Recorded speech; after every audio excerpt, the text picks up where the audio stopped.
Hi, everybody. Welcome to the Devico Breakfast Bar. Here we speak with different people involved in the business landscape, share their expertise, delve into the latest tech trends, and explore the ins and outs of IT outsourcing. I'm Oleg Sadikov, and today I'm excited to have Ulrika Hedlund, founder and CEO at Storyals, Swedish EdTech startup fully focused on helping organizations train employees on new digital ways of working with Microsoft 365. Don't forget to subscribe and hit the notification bell so you don't miss on new episodes. Hi, Ulrika. Hi, it's great to be here. Thanks for joining this video podcast. Could you please start by telling us a bit about yourself and your professional background? Of course. So my name is Ulrika Hedlund. I'm Swedish, based in Stockholm, but I lived many years in the Middle East. So I'm the founder and CEO of Storyals. And the origin of that is the name Storyals. It comes from story-based tutorials. And that really goes into, the depth of what we do. We help organizations build digital skills using storytelling. In today's modern world, it's really important to have people have a growth mindset and for them to be hungry on learning new things. So learning has to be enjoyable. So for us, our aim is to inspire, motivate, and educate users on new digital ways of working. And Storyals, it is a Swedish company, but we have local offices in different parts of the world, and we cater a very international audience. So I'm very, very thrilled about helping users all over the world to build new digital skills. What inspired you to transition from your role at Microsoft to founding your own companies, particularly focusing on productivity and technology in the EdTech industry? Well, so personally, I've never had that dream of becoming an entrepreneur or starting my own business. I was very happy at Microsoft. In fact, I thought that I would have a very long career. I worked at Microsoft both in Sweden as well as in Dubai in the United Arab Emirates. And my goal was to move to corporate, to Microsoft corporate in Redmond. But things changed. I think a lot of it was working in the Middle East. I saw a lot of organizations that bought the technology. They got all the best, the fanciest hardware and software, but they still didn't get the full value out of it because of the human factor. Employees were not adopting new ways of working, and so they didn't get the value out of this. And after doing an executive MBA at London Business School, I really felt that I had the background because before I had just had a master's in electrical engineering, so I had a very technical background. But after gaining new experiences and also meeting a lot of people that were running businesses, I took the big step of resigning from Microsoft and starting my own business.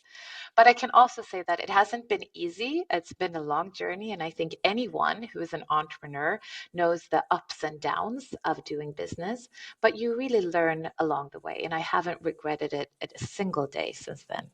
I don't know any entrepreneur for whom it was easy, at least from people I know. They paid out for it either by their health, many possible ways. So it was kind of inspiration for you then. How long have you been in Dubai?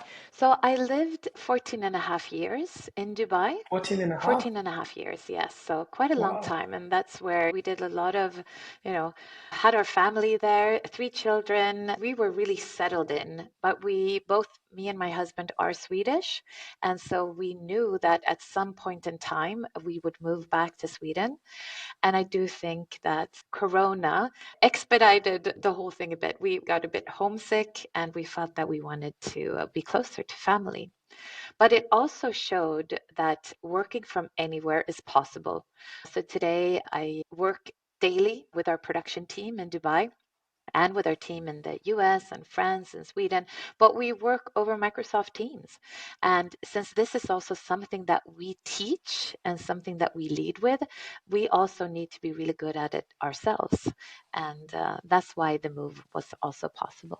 Could you share a particularly rewarding moment or success story from your journey as an entrepreneur where you felt your efforts had a significant positive impact, either on your company or your customers? So this is what's so rewarding by doing your own thing is every little thing. Every time you get an email from an individual or a customer that says, "Oh, I learned so much," or "Stories has opened my eyes to a new way of working," those moments are super, super rewarding.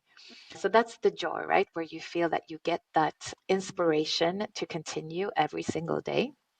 But I think also on a bigger level as a company, as a startup that's bootstrapped, we haven't taken in any external funding. It's all through organic growth. And this means that we have to be very, very limited in how we spend our dollars. We do not have a big marketing budget. We do not spend a lot of money on having an online presence. So that makes it even more rewarding when large companies find us. So recently we had one of those. It was one of the largest oil companies in the world. They were launching Microsoft Copilot, a new AI-based tool from Microsoft. And they were launching this to their organization. And they wanted to work with a company specifically for their senior VPs. And so they found Storyals, and they actually wrote that they wanted us to deliver that digital upskilling for their senior VPs. And for me, that was one of those moments where, they found us, they got put it through, and we were there and we delivered on that. So that was a great moment. In addition to your professional life, do you have any personal interests or hobbies that you're passionate about, and how do they complement your work or provide balance in your life? So I love being outdoors and I love nature. Maybe this is also one of the things that made me want to move back home to Sweden, because in Sweden we have 4 seasons and they're very different. So in the wintertime we go skiing and ice skating. In the spring you can go out in the forest, and then the summer you go out boating and hiking in the mountains. And in the fall you can go out and you can pick mushrooms. So I love being outdoors and I'm very active outdoors. And I think this is a very, very good complement to always working digitally.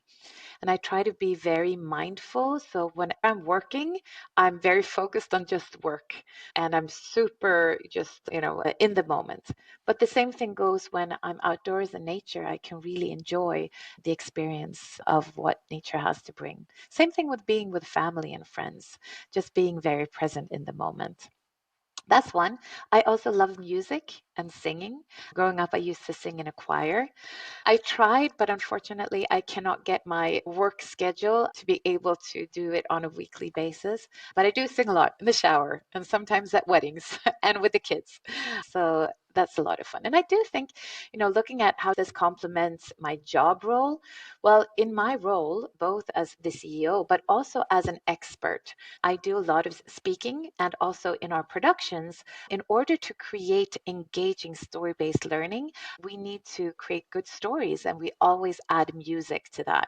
And even though I have an amazing editorial team and production team, I always have, that final feedback and say, no, not this music. We need to change this and make it more engaging or something like that. So I do think that my hobbies in a very good way complement my work life. Great. When you lived in Dubai, how did you manage to stay there? I guess you were not staying there full summer, right? You were probably living.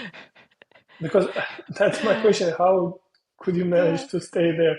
Okay, I understand Yeah. in winter it's Yeah. comfortable, So but for those spring who is getting haven't been worse. in Dubai or in the Middle East in the summertime, it gets really, really hot. And as a Swede, you just think, well, just open the window or just go swimming in the ocean. But the ocean is too hot and the sand is too hot. So the answer to that is that you don't go outside, unfortunately. You stay inside, you go to shopping malls where there's air condition, and there are a lot of indoor sports centers and indoor sports events that you can do. But absolutely, whenever possible, I would go with a family to Sweden to enjoy summer in Sweden as well. And again, since we can work digitally from anywhere, it also makes it quite easy to travel. So that's how, that's what we did. Stayed inside and then traveled to Sweden in the summers. I was there at the end of July once, and I Yeah, tried to in the swim. ocean. Yeah. It was impossible. The water in the sea, I think the water was something like 40 degrees, maybe Exactly. 30. Feels like having a Insane. blow dryer like in your face with the wind, right? It's so hot. Yeah, I remember I was going out of the hotel, and every time my glasses Yeah, wet immediately. You open the door and you sure. cannot see anything. That was humidity. I don't know what was Yeah, the humidity, probably yeah. 90% or whatever. Yeah, it was a pretty interesting experience. Are there any professionals or leaders in your network who inspire you in your professional journey as entrepreneur? Well, I would lie if I didn't say that some of the leaders at Microsoft are great inspirations. I really think that Bill Gates, with his enormous hunger for knowledge, and, he reads so much, and he's also very fascinated in how technology can be used for the good of the world. So I must say that he's a big inspiration. And also the current CEO, Satya Nadella, has really done a fabulous change of Microsoft. He really propagates a learning culture. There's a popular quote from him that I like to use is that he wants Microsoft to go from a know-it-all culture to a learn-it-all culture. And I really think that this change is seen both with the people that I work with now with Microsoft as a partner, but also if you look at the outcomes as a business. If you look at other leaders, now that we're looking at open AI and artificial intelligence, I think Sam Altman is extremely humble and also has a great vision of how artificial intelligence can be used for good in the world. So those are kind of like, big names and big profiles. But I also have a number of people that I look up to that are closer to me, and a lot of amazing female leaders. I have a good friend of mine. Her name is Rosie Kropp. She's extremely well educated, has wealth of knowledge, both in brand strategy and creating brands, but also as a coach and how to be strong mentally. So she's a great inspiration, a great businesswoman. Also the former CEO of Microsoft Sweden, Helene Barnekow. I think the way that she leads is extremely inspiring, always looking at people and how you can get into the best possible output based on, building good people around you. So those are a few of the people that inspire me, but there are, of course, many, many more.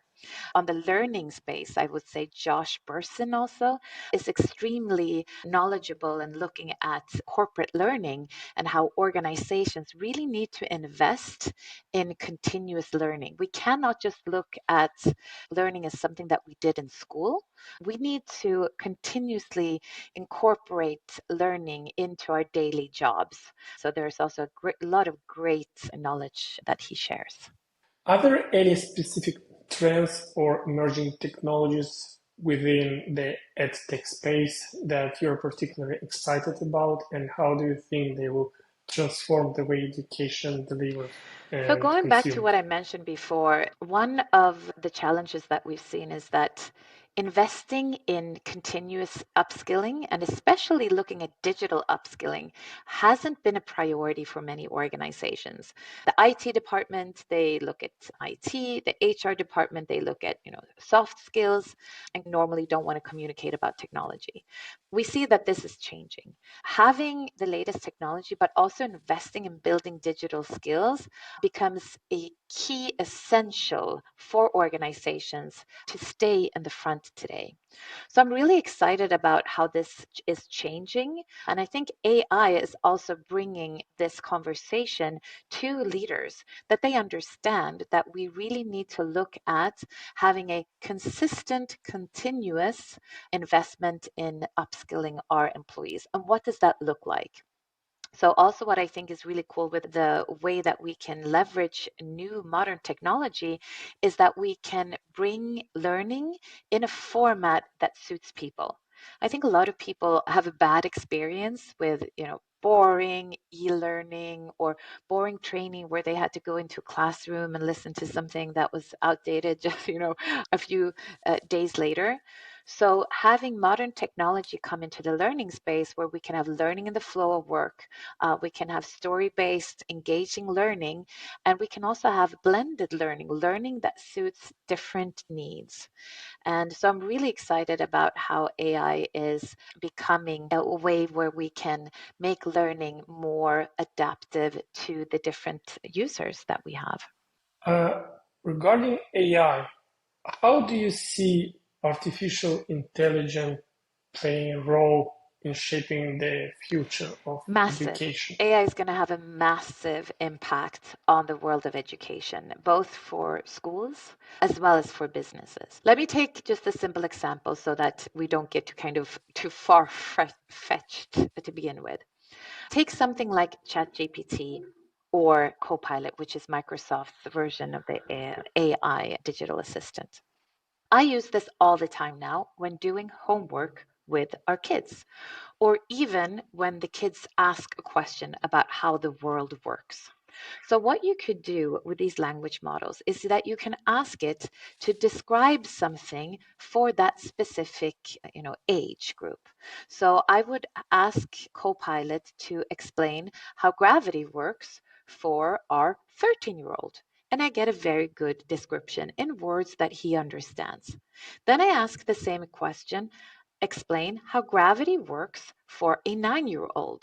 Again, I'm still getting an explanation for gravity, but in the 9-year-old case, it's more structured around, an apple falling to the ground and imagine that you're dropping a stone versus in the 13-year-old, it's more, looking at more kind of words that are a bit harder.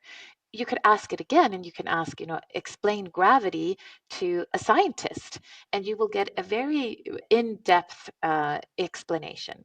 So AI can help us tailor education so that the receiver really understands it. Now, here we're still just talking about a language model, but let's take the next step. Since you today can use generative AI to create visuals, you can also start paint me a picture of what it would look like when, gravity is applied to this apple. And you get an image that shows an apple falling from the tree. We will also be able to use, or already we can use AI to generate motion graphics, so video-based learning. So again, we can use artificial intelligence to create also very live visual representation. Now, if you take this further and further and further, imagine that you are explaining the Roman Empire and the fall for a child. But instead of them just having to read the text in a textbook, they can walk into a world where they can participate in this and they can see it around them and they can really fully immerse in this experience. And if they need help, they can have an expert by their side that they can ask questions and that can explain things to them, but at their own level.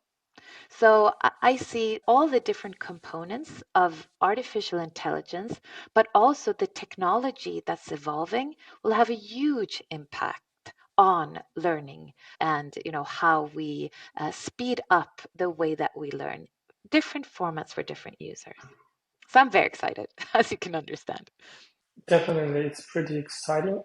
But in Yes. everything, there are pros and cons. In your particular example, when you're using ChatGPT or Copilot explaining your kids how gravity works, what could be cons here?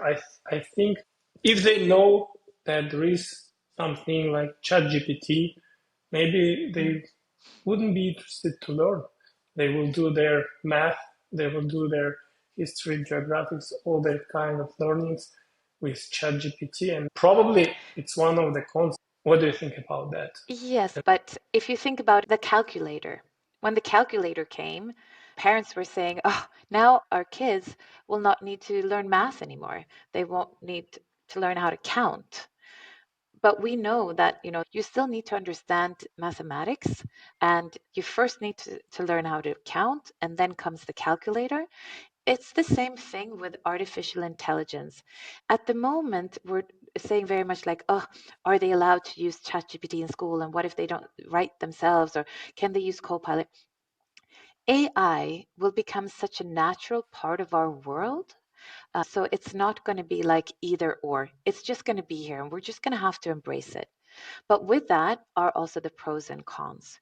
Even today, and you brought up that example of using ChatGPT in school. So ChatGPT and Copilot and these large language models, they're built on statistical models, not absolute facts. So they don't get it right all the time. But even if your kid were to ask an older person or someone else the answer to something, they also might not get it right all the time because they don't have the absolute facts. So there are cons because it is not an absolute, but I think that there are more benefits to AI and to using it in the world for healthcare and for diagnostics and for education and for production. And so I'm extremely positive that it will do a lot of good for the world. With that said, as with any tool, you always have the good guys and the bad guys. And of course, this can be a very, very powerful tool that can be used for things that are not for the benefit of the world.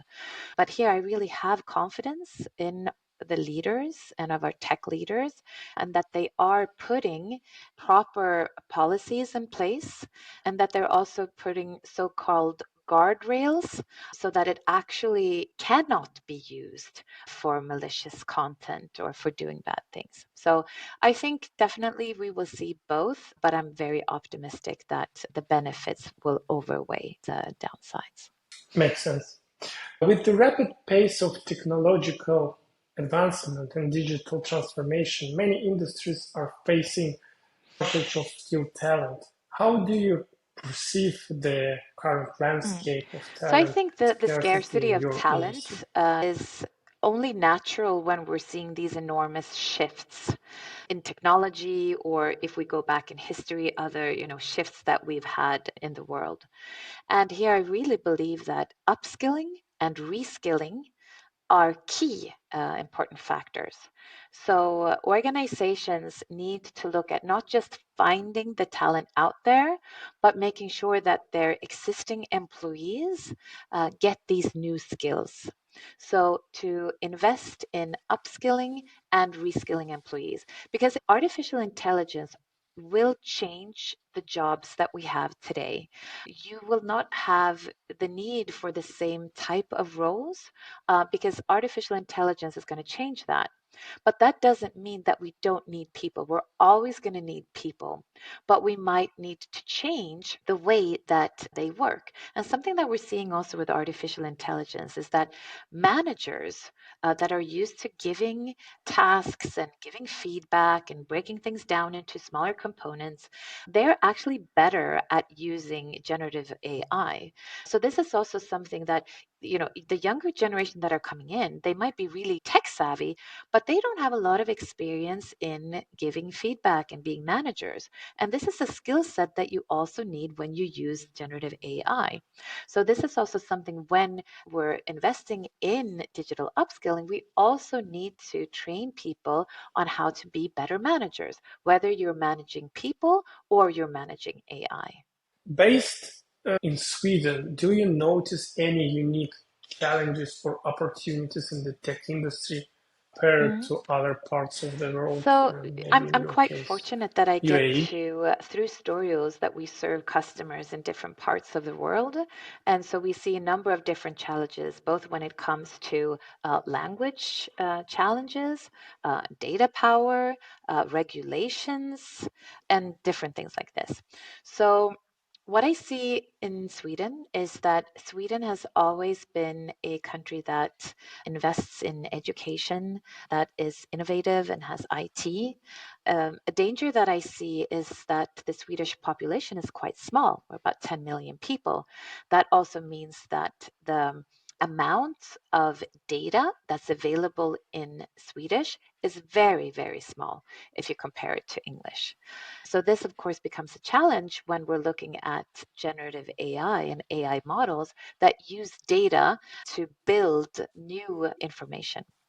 So those are some of the challenges. Also, you see different countries working together. That's really powerful, but it can also hinder some of that innovation. But again, I'm very optimistic when it comes to technology that we will be able to, break down those geographical barriers. Also that the big tech innovators, a lot of them are US based, but that they also take an international responsibility to make sure that they also support other languages that are not as big. Ulrika, thanks for joining the video podcast. I'm sure our guests will find a lot of interesting information in learning space. The insights you shared are definitely valuable. Thanks for having time with me and wishing you all the best in your career, professional journey. Thank you so much, Oleg. I really enjoyed the conversation. And yes, same to you. Good luck in your future success.